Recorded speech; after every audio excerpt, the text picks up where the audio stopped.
Hey my loves, so in today's tutorial I decided to do like a little kickback, chill type of vibe, and I'm using the new KARABEAUTY's Summer Bikini Collection.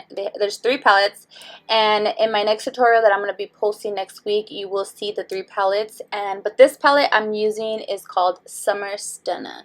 Okay, so let me talk a little bit about this real quick, you guys. Look at how easy the shadows blend, especially the purple one. It was bomb, because I know usually purples, they tend to like get a little patchy and stuff, but this one was not at all. It was so pigmented and everything, and this pressed glitter right here, bomb.